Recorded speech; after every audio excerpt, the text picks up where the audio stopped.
It's time for Schmoedown All Access! Hey everybody, what's up? I am Caleb Boatman, your host. We got a great panel today. We're covering Roca versus Guy, the #1 contender match, and we're covering Who's the Boss versus Crazy 80 Greats. All right, first up, our panelists, we got my co-host running the ones and twos. It is the biggest fan of Nacho Libre in the world. It is Haven the Villain Pendergast. What's up, dude? Hey, these are two good matches, man. I can't wait to talk about them. Yeah, all right. Next up, he is the IG Commissioner. The guy who chose to put the Pirates movies in there. It is James, the King of Hearts, Shimo. Hey, if you can see people walking around in that costume at Comic-Con, it counts, damn it. Okay. And next up, he is the only man who The Rock has put 3 restraining orders on. It is Chris, the First Avenger Day. How are you feeling? Well, I wouldn't say that, but I would say I am the Shaquille O'Neal here of All Access, so I will say that. Okay. No, It was Ron James then. Cool. yeah. So it feels good to be here. I'm happy to be here, and I'm happy to. I've been here on here before, but it's cool to be here on this new kind of format and talk about a great match and a fantastic match that we will get into. So. Yeah, okay. Well, let's just jump into it. First up, we've got the #1 contender match. I know people were really excited for this one. John, the Outlaw Roca versus Dastardly Andrew Guy, man. Starts out, round 1. Roca gets 6 out of the possible 8 points. Guy gets 4. Let's kick it off. Go to I'm going to save Havens for last because I want to hear his really badly. So we'll start out with James. Yeah, going into this match, look, I'll say what you want about Andrew Guy, how cocky he is, how, whatever. You can use any number of adjectives to describe that guy. And probably only about 4 or 5 of them could be positive. But the way it works is that, he does his homework, he knows his stuff, and I'm over counting him out at this point. I was giving the edge to Roca, obviously, and ride or die Outlaw Nation right here. So obviously that was where my heart was going with this one. But I was definitely expecting it to be a fight, and it certainly was. 6-4 going into round 2. I knew it was going to be tight, but yeah, great job overall by both competitors. Roca came out a little ahead, and but yeah, it was good to see. We know the caliber of talents that both of these competitors are, and honestly, either one of them would have been deserving of the championship match that they gained from winning this. But obviously, as the old Highlander quote goes, there can be only one, and we only had one at the end of this. But it was a strong fight from both competitors after that first round. Yeah, okay, now let's go over to Chris. What were your thoughts going in, and what were your thoughts about the first round in general? Okay, all right. So, I will say this. I like Andrew Guy as a person. I think he is one of, as a talker, he's probably one of the best. I'm still a little upset because of my boy, my favorite competitor, Dan Murrow, got beat by him in TKO, so I'm still a little upset about that. But, he came to play. He said he was going here to play. Like James said, he did his fucking homework, man. And the match is great. In my opinion, I think it's a great match. I think that talking was probably the best part because not just the fact that they made Harloff and Ellis freaking laugh really, really hard when he went, yeah. It was just the fact of that match was so hyped up, and it didn't disappoint, in my opinion, with the matches. I did expect maybe I thought Guy could have won, but I understand that it's not his time. We get to that point where even saying Rachel Cushing or Clark Wolf, it's not your time, and your time will come eventually, as we learned. But yeah, I think it was a great match. Okay, we're gonna go over to Haven then. Yeah. I want to hear your thoughts on this badly. So. Oh yeah, it was. Yeah, man, I was looking forward to this match. When I first started watching Schmoedown, the Outlaw was my guy. He had that heel persona. He had a great tag team partner with Matt Knowles.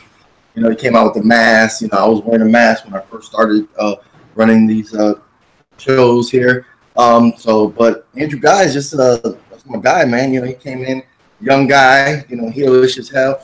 They had they were talking. They had some good intros, you know, or interviews.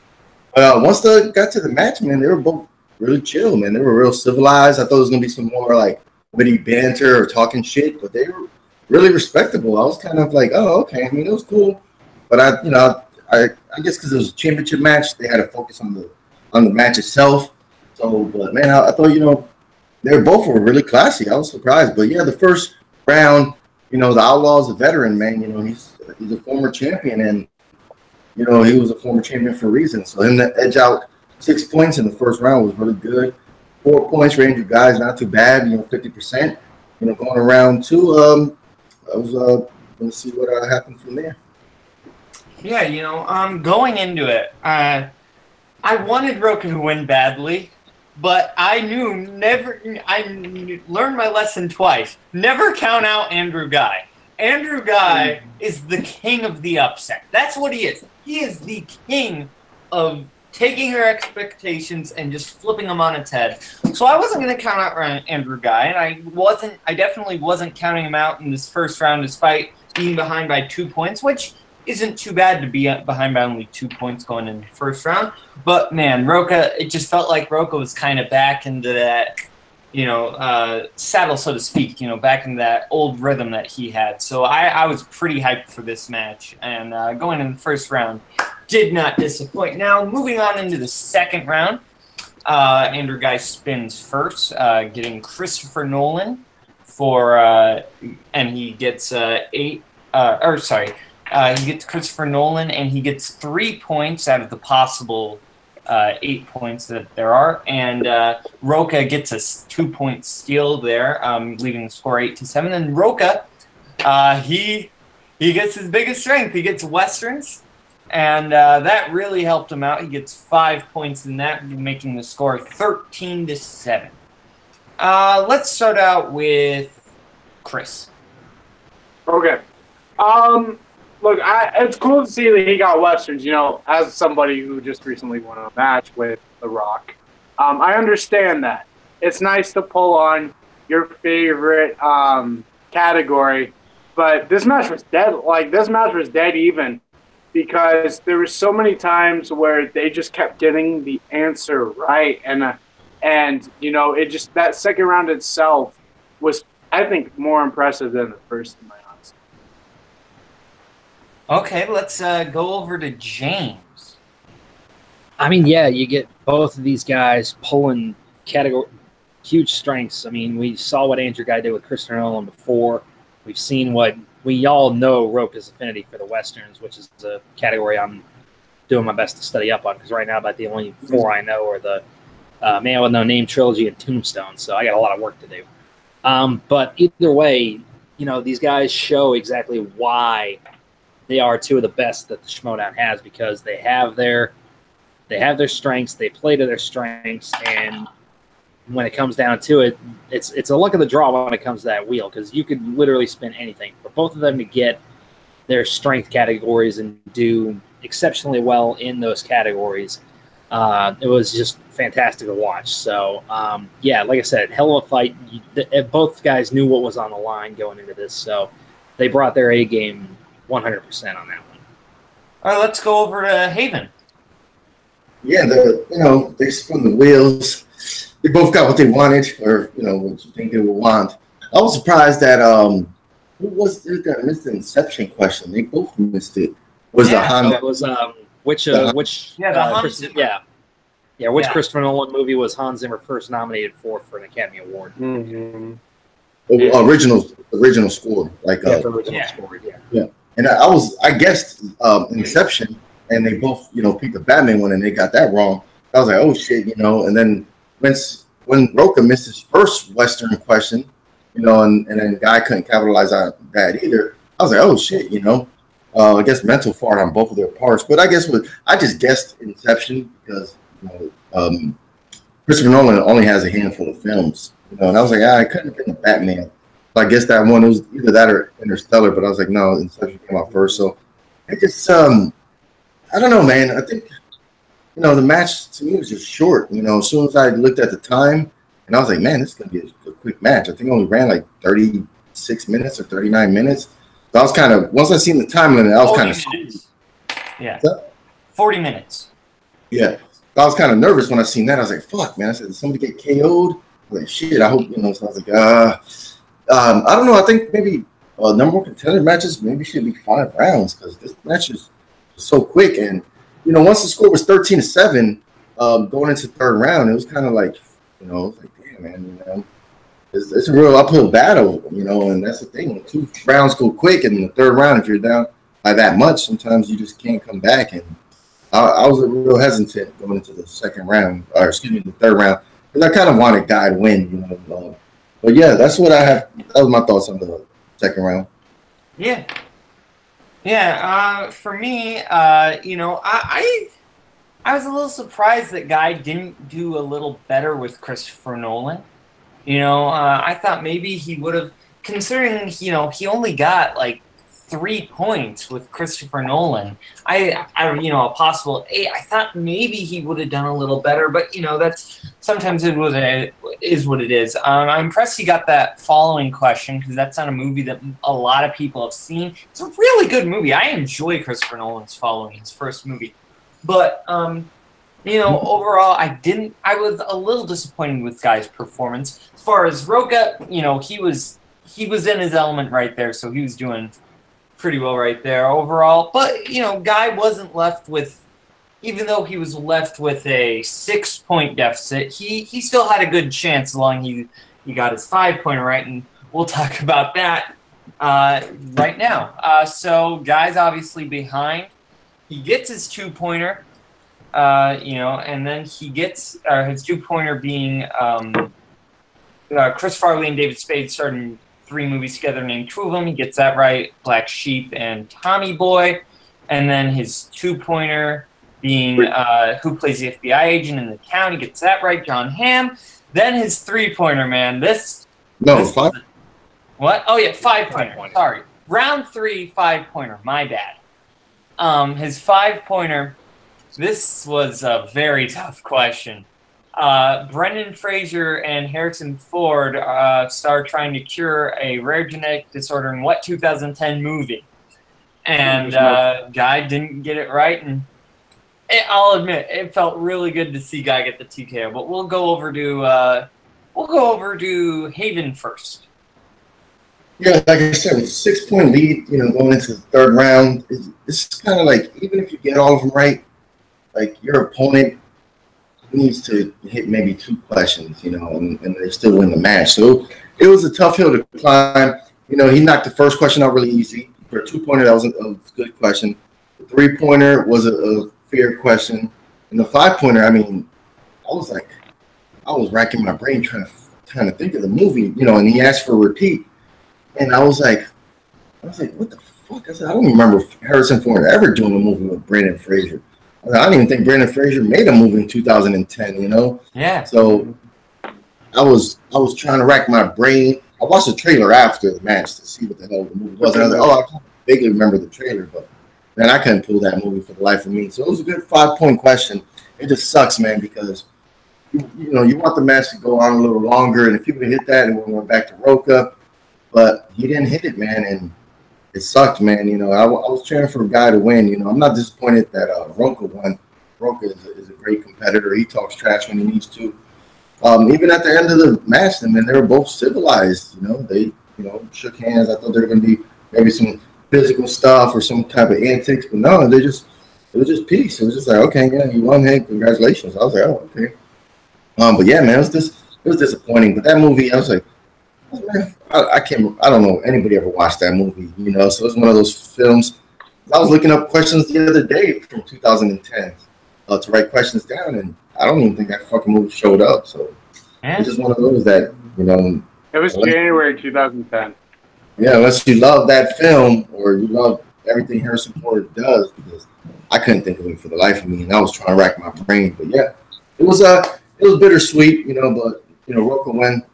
So big props to the Outlaw. Yeah. All right, let's go over to James. Yeah, man. Like you said, just neck and neck.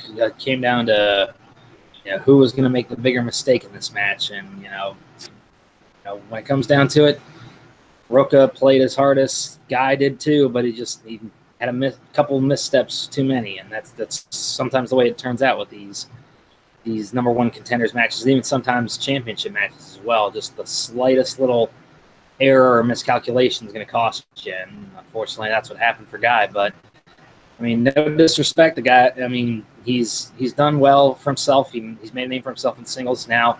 He's cheering on his partner Ben Bateman, who we'll get to later. Hopefully we'll see him in more singles competition down the line. But as of right now, John Roca, the new number one contender, and this is going to be interesting because if I'm not mistaken, this is the first time that Bibiani and Roca will have been in the ring one-on-one, not only ever, but since Bibiani quit the Horsemen. So that'll be a really interesting dynamic as well.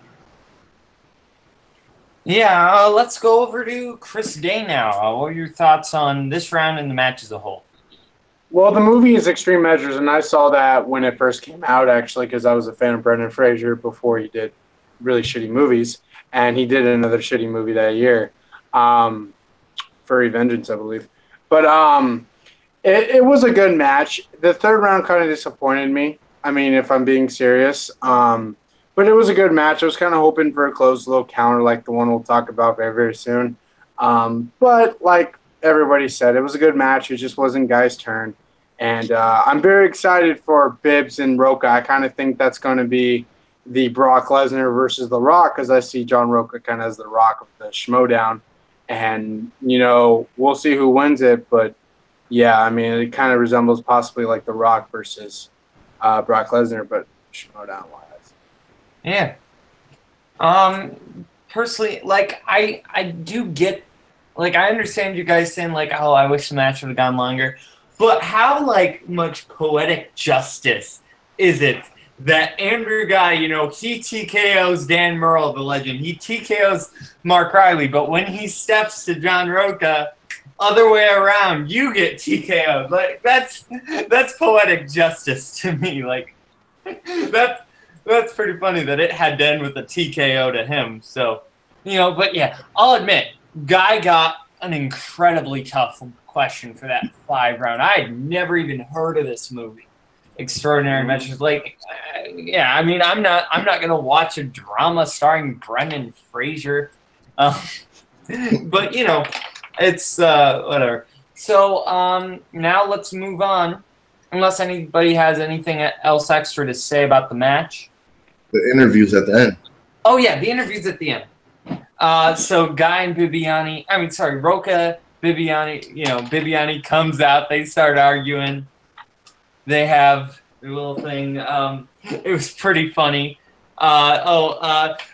This does remind me of something. Roca, I was very surprised. Roca missed in the Westerns the fistful of dollars, a few dollars more question. That was kind of shocking. Yeah, I was surprised because it's like, of course, a few dollars more is the second one. It has the word more in a title. Fistful of dollars is the first one. So I was a little surprised that Roca would miss that one, but, such a Western guy. And it was funny that Bibiani comes out and throws a fistful of dollars right at Roca. That was a lot of fun. But so yeah, anybody have thoughts on the post interview, and just have thoughts about Bibiani Roca in general? Yeah, I'll go first if it's cool. Oh, yeah, man, I mentioned it earlier. I was surprised that he missed his first Western question, and then Guy couldn't get the steal either. So I missed it earlier. Yeah, Guy's interview was okay. He's always messing with Jessica, calling her by her own name and then leave. But he said maybe he'll show up in the singles tournament, which is cool. Roca's out there, celebrating his win. He's by himself, which is surprising. No Horseman, nobody with him. And he's looking directly at the camera, and Jen is standing there, and then Bibbs comes. And then Roca's just still talking to the camera, like Bibbs there. Like, come on, if Bibbs walks in the room, the shadow, he's so big and and tall that the shadow, like he should have seen, like, oh, what the hell happened to the sun? But it's funny, Jen's trying to like get Roca's attention, like, hey, Bibbs here. Then they finally He finally sees them. They get into a crazy shouting match like always. Bibbs is just so funny, and he's screaming up a storm. Jen's got to cover her ears because because it was loud for us, so it was probably like super loud for her being right in the middle of those two big men. So that was funny. And I can't wait to see them clash, man. Like James said, it's going to be the first time these guys ever face off one-on-one, so that's going to be intriguing. Yeah, let's go over to James. Yeah, I mean, like Haven said, two big men with two big mouths when it comes to Roca and Bibiani. So, I mean, it's funny you notice that you'll get a kick out of this one, Haven. To me, watching that, it was almost like Roca was giving Bibiani the Maurice treatment, talk to the hand kind of shit. I just thought that was fun. But, yeah, I mean, great interviews. Like you said, more than likely we'll probably see Guy, if not Bateman or both of them in the singles tournaments. So, I mean, it's all building up, folks. We're on the train toward the spectacular, and I'm all aboard. Whoop, whoop, blow the whistle. Yeah, okay, let's go over to Chris Day. What did you think about the post interviews? Sorry, like they said, I think that this going to be a really cool match. If I'm not wrong, this match is before the spectacular, correct? Yes. Okay, so I don't know if I'll be on lately, but I don't see Roca beating Bibbs. I think Bibbs' knowledge of movies is a little more, but we'll see. But based on my standards of seeing Bibbs compete, I mean, he's a force to be reckoned with. So, I mean, and he's definitely come up from a lot these past couple of years. So it's going to be cool to see these guys kind of, face off. And it's really, really cool. So I'm excited for the match. Yeah, I absolutely love that these are the two people going, head to head. If I have to give the edge to one person, I give the edge to Bibbs. I think he's got right now, he's just been on such like a winning streak ever since the free-for-all. He's just been doing so well, and I think he's got it in him. We all know about his notorious not doing so well in the third round, but I don't know. I think with just all the good luck he's been having, I don't think he's going to have that problem. So I think he's got it, but I don't want to count out the Outlaw because the Outlaw, he's, defeated champions before. He defeated Mark Riley. He defeated Dan Murrell. He didn't beat Mark Riley, but he did beat anyway. But yeah, so I think that this is going to be a great match. Okay, let's move on to Who's the Boss and Crazy 80 Greats. Who's the Boss, obviously being Riley and Bateman. Crazy 80 Greats being Eric Zipper and Haley Fouch. Person. What? You forgot the most important person in there. Oh yeah, Finn Stock, Yeah. Tom Dagnino being the manager for Who's the Boss. Okay, I know we're going to have a lot to talk about those promo interviews. So what did you think about going into this match, the promo interviews, at the beginning, and the first round? Well, we'll start with Chris. One word for my boy Tom Dagnino. Croatia. All right, go ahead. That's it? Yeah, that's it for me right now. Like nothing about the first round? All right. No, I think the promo itself was awesome. I think that it was kind of inventive, like the cow thing, which I thought was really interesting.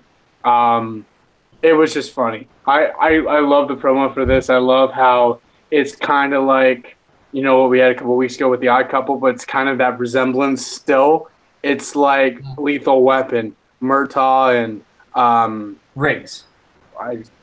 Biggs. It kind of resembles that, right. But it's funny. It's funny as hell. And Tom Dagnino is probably my favorite personality on the Schmoedown.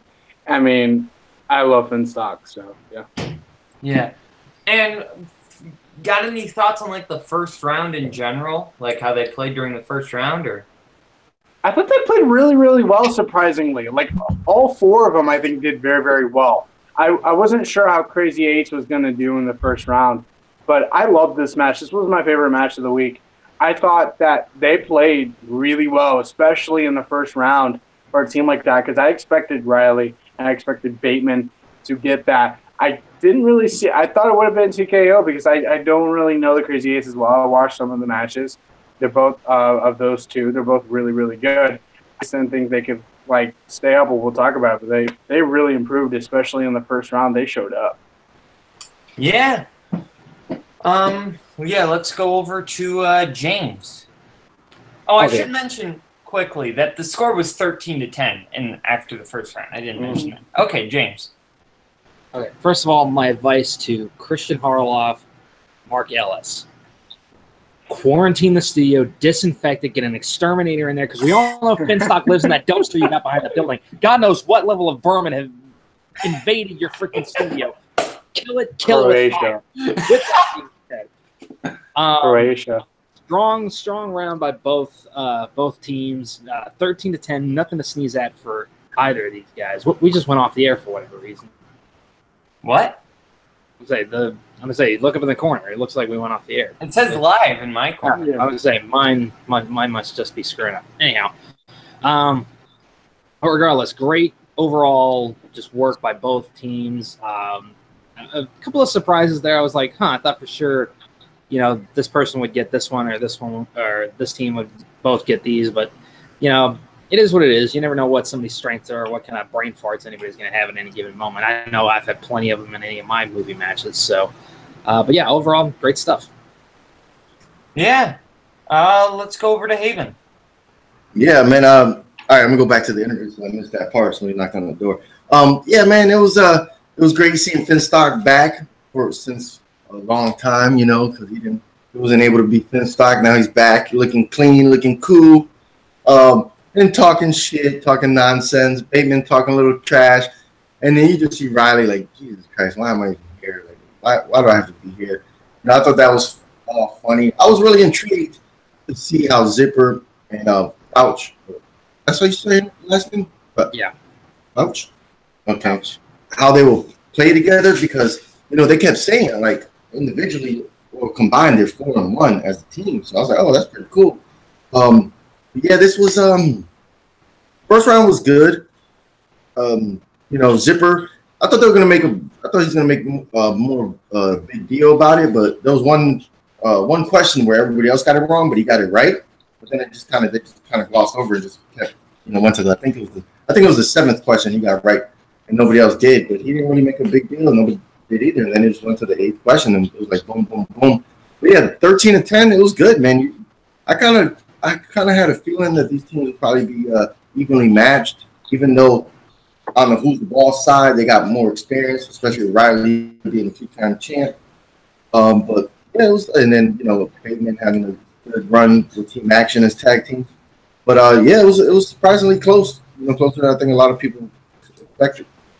Yeah, going into this, I actually had the upset. I thought that Crazy 80 Greats were going to have this one because, I thought that Riley Bateman, maybe weren't going to be able to hit it off. They were both coming off of losses, in the singles league. So I thought maybe they'd do well, but I thought that Crazy 80 Greats would kind of win this one.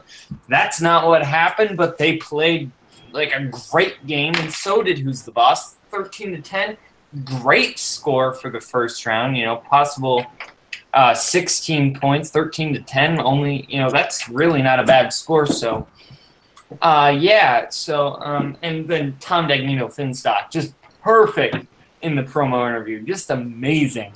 But yeah, let's go over to round two. The Crazy Grady's Who's the Boss to first of them. And they go first, and they spin comic book movies. And, they get 7 out of a possible 14? Yeah, or possible 12 points. Yeah, 7 out of possible 12 points, which is pretty good. And then, Who's the Boss gets Steel, making score 15-17. Then Who's the Boss spins new releases, doing very well, getting 10 out of a possible 12 points for 25-17, leaving that the score at the end of round two. Let's go over to James. Yeah, strong round, like I said, by both teams. The steal from Who's the Boss, I think, really hurt hurt the Crazy 80 grades going into round 3. I mean, they had a large deficit to get over going into that round, but they, like I said, Crazy 80 grades did what they could getting those points.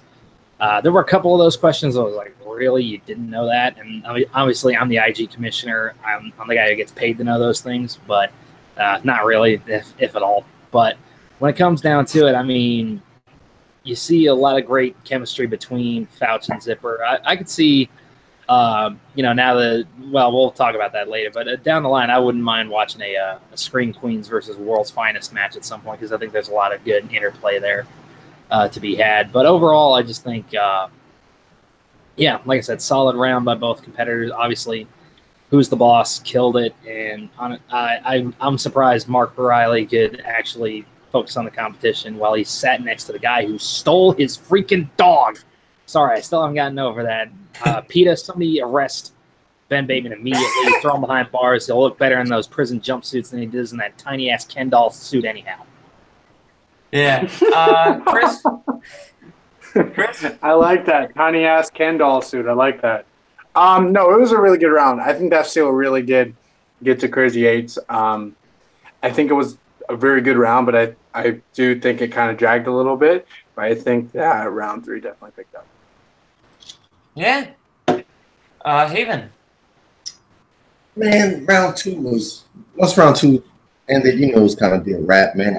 I'm never one of those guys that be like, oh man, I knew that answer, or oh man, come on, Zipper. Like, you fucking claim to be like this comic book guy, like, and then they land on comic books, and then they can't even get fucking questions right. They can't even get the 2-pointers. They got to go to multiple choice, and they still get them wrong. And a lot of these movies were fucked. A lot of those comic book questions were easy as fuck. Come on, man. How the fuck you don't know Angela Bassett was the in Green Lantern? Like, those questions are like super 1-point comic book questions. I didn't know that. I was like, they landed on comic book questions, and they started getting these questions. I'm thinking, oh shit, they're gonna run away with this, man. They're gonna get 2 point after 2 point, and they don't. I don't think they got 1 2-point question in that round. They had to get on a multiple choice. Yeah, I think that's right. Yeah, I don't think they got one. It blew my fucking mind. I'm like, dude, and his partner, Fouch, like I said, she's a great player, from what we've seen. But you can tell she probably didn't know a lot of the comic stuff, so she's relying on him. And he didn't know shit. So then it's like, once they got their measly points, once these guys got new releases, man, and Who's the Boss just killed it. It worked well as a team. And they were just knocking out 2-point. A couple times they had to go to multiple choice. But man, they held, and they had a big lead after round 2. Yeah. Everybody said their thing, right? Yeah, you did. Okay, yeah. I just want to make sure I went to everybody first. Yeah. Yeah, I agree with all of you. I was super surprised that Crazy 80 Greats did not do very well, despite Eric Zipper being a comic book guy. Like, he has the Captain America thing on his T-shirt. Like, what? Like, I knew, like, the Green Lantern Angela Bassett question. I am not very good at IG, okay? I am not very good. But I knew that I'm not very good at comic book questions. But I knew that Angela Bassett was Amanda Waller in Green Lantern. If you are doing worse than me, then that is not a good thing. And if it's comic book movies, that is not a good thing. You need to get better. But yeah, Eric Zipper, if you're watching this, we will be waiting your forfeiture of your geek card. Seriously, if Eric Zipper is watching, we're just messing around with you. You are a great competitor, and which is why I think Eric Zipper and Haley Fouch are amazing competitors. Which is why I had them actually winning, because I think they are just really good. But that's not what happened. But I think Eric Zipper did well despite not doing so well in comic books this time. Next up, third round.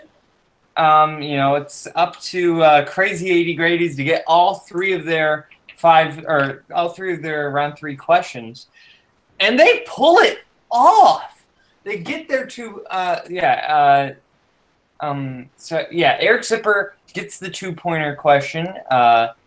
Haley Fouch gets the 3-pointer, and they get their 5-pointer, which I'm looking up what those questions are right now. But while I'm doing that, let's go over to James. What were your thoughts? Oh, sorry. And then it's up to Mark Riley misses his round Two-pointer. Yeah, two-pointer in round 3. Sorry. Mark Riley misses that one, but then Ben Bateman. Christopher Walken plays drug lord Frank White in which 1990s crime thriller? And Ben Bateman, he's taking his time, and he says King of New York, and they win. I do want to point out that the final score said 30-27, when that is inaccurate, since question 2 would be a 3-pointer, and it would actually be 28-27. That's just one thing to point out. Yeah, that was a blooper on whoever was doing that. Yeah. We'll start out with Haven. What are your thoughts on the third round in the match in general? Like I said, I mean, this match, like, I know you were looking for the upset, and damn well it could have been if Crazy Eddie Greats played well in the second round. If they would have just got maybe 4 points, or in the second round instead of going to multiple choice, I think they could have won this match, but they didn't. So the third round, they had to get all of them right, and they did. So Zipper, respect for getting that 2-pointer right. Bouch got her 3-pointer. They worked together as a team. They got the 5-pointer. So you're like, okay, they're only up by right now. I think they were up by 2 points, if I'm not mistaken. So yeah, then they were up by 2. Yeah, 27-25. Yep. So you go to Riley, chance to tie the match.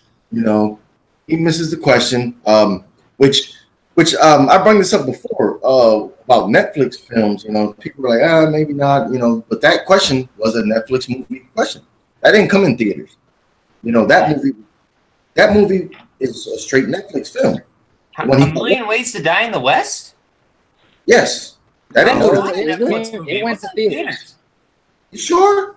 Yeah. Yeah, because that was the Adam the only Sandler other one. theatrically released Seth MacFarlane movie outside of the Ted movies. Yeah, you're thinking of maybe the Adam Sandler one. Oh, you're thinking of that stupid Adam Sandler one then. The Western. That's what you're thinking. Yeah. You're thinking Oh, of The ridiculous ridiculous Kevin or something. Yeah. All right, the side change to the side then. Okay. All right. I thought that was a Netflix film, so I was like, oh, that's pretty cool. But yeah, he just stumbled on the name. He didn't get the thing. So he knew the movie. He just fucked up the 1,000 or 100, whatever it was. So he messed that up.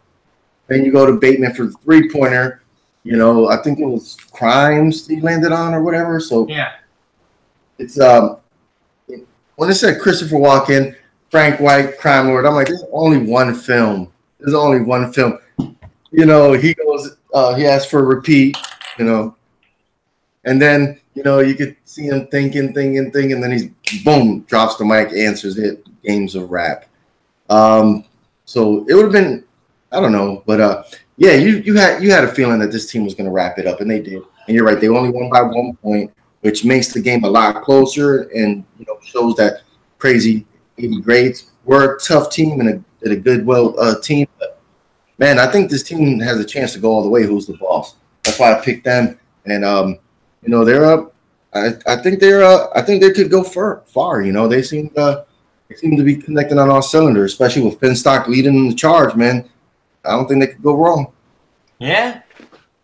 Chris, did I go to you yet? Nope. Okay, Chris. First off, Haven, I understand it's a mix-up, but Million Ways to Die West isn't really a movie to remember. So, but that being said, amazing third round.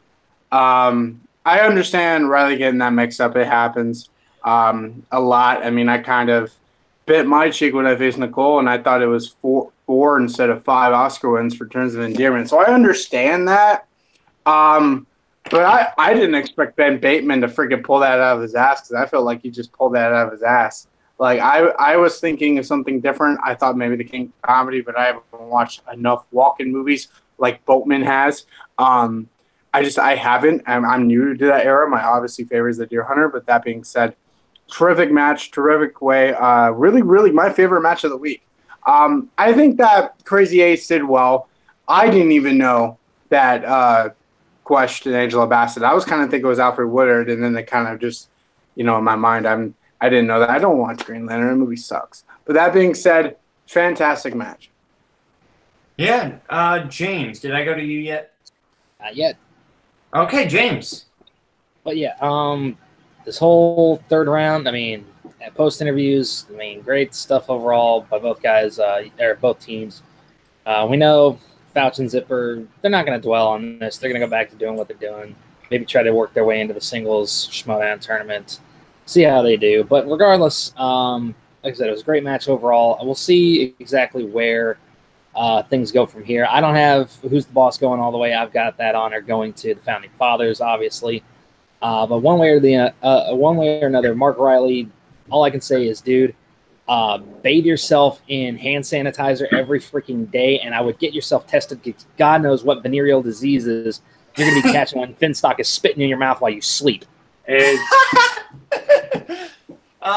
you there? Yeah. All right. I'm here. Okay, cool. All right, what do you think about round 3 and the match in general? Oh, you already went to me for round 3. Oh, yeah, I already did go to you. My bad. That's my fault. Sorry. My fault. So, yeah, my thoughts round 3. 100 Ways to Die in West, Million Ways to Die in West. That's just one little word slip. That's a tough little word slip. It's crazy. 80 Greats played very well in that third round. Like, they just killed it in the third round, going so well, getting all 3 of the round 3 questions right. That was very good. Christopher Walken comes back again. I'll admit, I got that one wrong. I thought it was True Romance. Like, I was thinking it's either King of Comedy or True Romance, but I was leaning towards True Romance. Wow. And I got that wrong. Because if they would have said the year, I would have gotten it. Because I thought that King of New York was 89. I didn't think that was 90s. I thought that was 80s. I was wrong. But that's why I got that question wrong. So when Ben Bateman was like, King of New York, I was like, oh, he doesn't have it. And then it was like, and your winner. And I was like, oh, okay. But yeah, overall, like this was a great match. These two teams really gave it their all. And Haley Fouch, man, she is an undervalued player. I want to see her go into the singles league because I think she would kill in singles. She is so good. But yeah, so if anyone has anything else to say about the match or the post interviews or anything like that? Yeah, I do real quick. Okay. Chris? Haven, let Haven go first real quick. No, I was just going to say that. Thank you. I was just going to say that True Romance, I don't think he was in True Romance or he wasn't the star. And Frank White, like, you know that name. If you listen to a lot of hip hop from the 90s, like they always reference Frank White. Biggie actually took the name Frank White because of that gangster. So, like, that's when I think of I can't remember too many characters that he played, like their names, but I remember Frank White because people always say that, Yeah. So when I think of Christopher Walken, say, name a character he ever played in a movie. That's what I'm gonna say is Frank White because I can't really think of any other characters he played by name. Yeah, in True Romance, he's the gangster that goes to talk to Dennis Hopper. That's who he is. But I haven't seen it, so I wouldn't know. Yeah, I was talking to Haven because Haven said he didn't remember that Walken. Anyway, let's go over to Chris. Yep. One word. Croatia. See you in the Bahamas, Finstock. Okay. All right. Well, unless anybody has anything else left to say, we're going to go around the world and see what we can find. Oh, I just said if anybody has anything to say about the post-match interviews. Yeah. I said that. Nobody said it. Oh. Does anybody have anything to say about the post-match interviews? I don't. Oh, well, I do. No. I think I agree with James. I can't wait to see Haley Fouch. Hopefully she does play singles. Crazy 80 Greats. They seem like a team that, would have been nice if they would have went a little further. But, they were just overpowered by, 2 guys that really know their stuff. Then Finstock is being Finstock in the interview. Mark Riley, he just is like, why, he's just standing there kind of by himself, like, why am I here? Like, I'm with the circus. Ben Bateman, he took a shot at Roca. when Jen asked Riley about that, he was just like, hey, you know what? He's doing his own thing, but hey, we're a team right here. So it seems like they're going to gel, man, especially if you watch the round table that Riley did with Ben Bateman on. You could tell these guys were going to gel. And, yeah, man, I'm going to have to recheck my brackets, but my bracket's still intact right now. I didn't think the crazy grades were going to defeat this team. We haven't had no real upsets yet. Maybe next week we'll have one, but who knows? As of right now, yeah, no upsets, man. And Finstock, I guess his calves are something to behold, man. It seems like the ladies can't stop staring at those beauties. Yeah. I have something I would like to say real quick. Can I say something? Yeah, sure. I completely sidetracked. I don't think anybody mentioned it when at the end of the match when we saw them win, when Guy and Roca almost went head-to-head. Like they almost collided. It was the funniest thing ever. It was pretty funny. And when is Chance Alexing and Mike Kalinowski playing? Is that next week? Yeah, that's next week on Patreon. It's like 2 weeks. Okay. 2 weeks from now. Yeah. Okay. Well, that's the team I kind of want to see. We're all rooting for Chance. So yeah, that's it for me. Speak for yourself. Rachel Silvestrini was on this show, so Yeah, everybody always forgets her, man. Okay. I'm like, don't, man, I can't wait to see her. Yeah. Rachel Silvestrini, you might actually be watching this. We just want to tell you you're awesome. Chance, if you're watching this, you are also awesome. Okay, everybody's friends, nobody hates me. It's not like high school at all. Okay.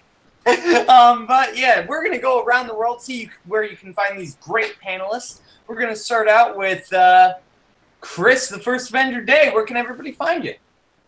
Well, somebody should put their timer on. Okay. No, I have a Chris on Movies Podcast Network now. Me and Little Boat over here do the Timeless Cinema Podcast. We talked about Annie Hall and 500 Days of Summer, and tomorrow we're talking about one of my favorite movies, On the Waterfront and Goodfellas. I want to say real quick, we all are here like a family, and there was a comment I saw yesterday